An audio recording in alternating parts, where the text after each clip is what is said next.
Electrohomoeopathy के अध्ययन के क्रम में आज हम रोग और रोग निदान वाले भाग में अध्ययन करेंगे आपको गम हाइपरप्लेसिया, जिंजाइवा हाइपरप्लेसिया, यानी आपको मसलों का बढ़ना, वृद्धि होना मसलों में, दांतों के आसपास के मसलों में अनावश्यक रूप से वृद्धि होने लगती है ना, और उसमें सूजन हो जाती है, मोटी हो जाती है, दांतों के ऊपर से कवर कर लेती है ना। इसे कहते हैं गम हाइपरप्लेसिया या आपको जिंजाइवा हाइपरप्लेसिया, यानी मसलों का आपको बढ़ जाना या उसमें मोटापन हो जाना, उसकी आकृति बढ़ जाती है ना।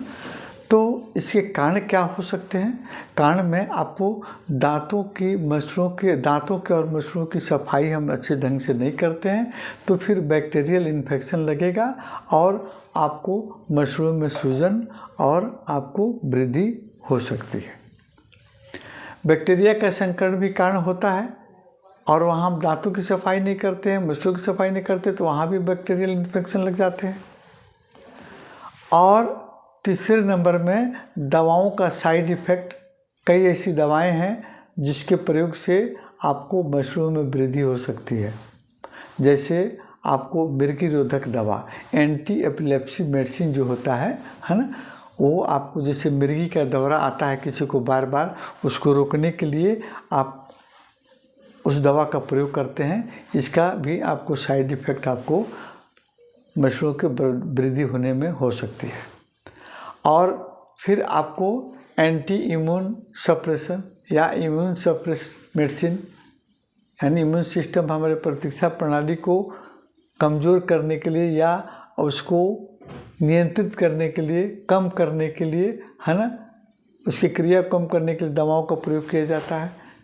कब? जैसे मान लीजिए किसी का आपको ऑर्गन का ट्रांसप्लांट होता है, जैसे मान किडनी का ट्रांसप्लांट, दूसरे की किडनी को किसी दूसरे के अंग में फिट किया जाता है, तो उस समय आपको इन दवाओं का प्रयोग किया जाता है, इम्यून आपको सप्रेस्ड मेडिसिन का, जो इम्यून सिस्टम को कमज़ोर करता है। अदर ऑर्गन जब उसके शरीर में लाए गए हैं तो उसको पहचान करने में उसको कमी की जाती है, उसको पैरेलल यानी बैलेंस किया जाता है। तो इन सभी दवाओं का भी आपको प्रभाव आपके मसलों को बढ़ने पर, वृद्धि होने पर हो सकती है। इसके अलावा विटामिन सी की कमी, जैसे स्कर्वी रोग हो जाता है तो उसमें भी इन्फेक्शन होता है। विटामिन सी की कमी से चलते अगर स्कर्वी रोग होता है तो भी मसलों को बढ़ने में आपको मदद कर सकती है। उसके बाद में हार्मोनल चेंजिंग, आपके महिलाओं में खास करके जैसे गर्भावस्था में या मेनोपॉज के स्टेज में हार्मोन्स का चेंजिंग होता है, उसमें भी आपको इसका प्रभाव आपको मसलों के वृद्धि में होती है।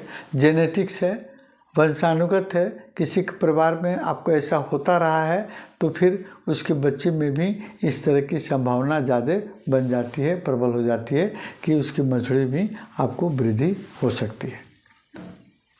लक्षण क्या क्या देखने को मिलेंगे? तो लक्षण में आपको जैसे भोजन को चबाने में आपको दर्द होगा, आप दातुन करते हैं, ब्रश करते हैं तो उसमें काफ़ी तकलीफ़ होती है।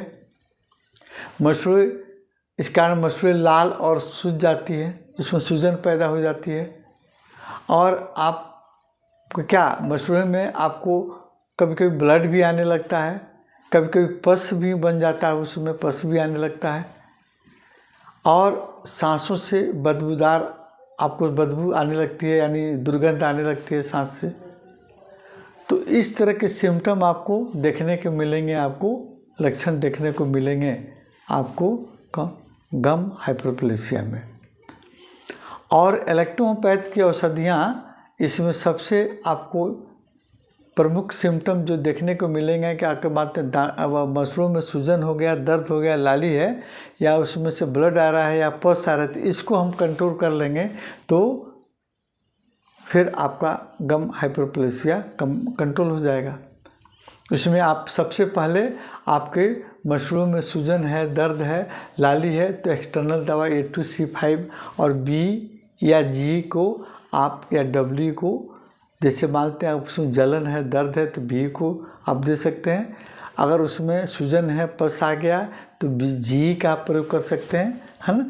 और इन सभी दवाओं का आप कंप्रेस के रूप में प्रयोग करेंगे, आपको मसलों पर लगाएंगे या कुल्ली कराएंगे, है ना।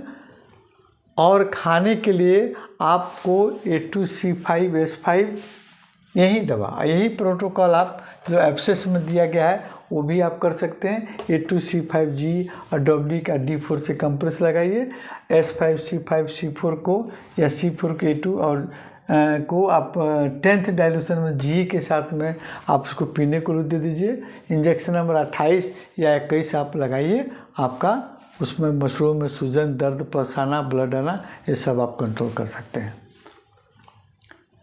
फिर हम अगले वीडियो में आपको देखेंगे एक और रोग, है ना, गम रिसेप्शन। गम रिसेप्शन आपको क्या, मसलों का सिकुड़ना, किस कारण से सिकुड़ती है मसलें, और फिर और कौन कौन से सिम्टम देती हैं, और फिर आपको कैसे हम इलेक्ट्रोपैथिक औषधियों से उसको हम कंट्रोल करेंगे।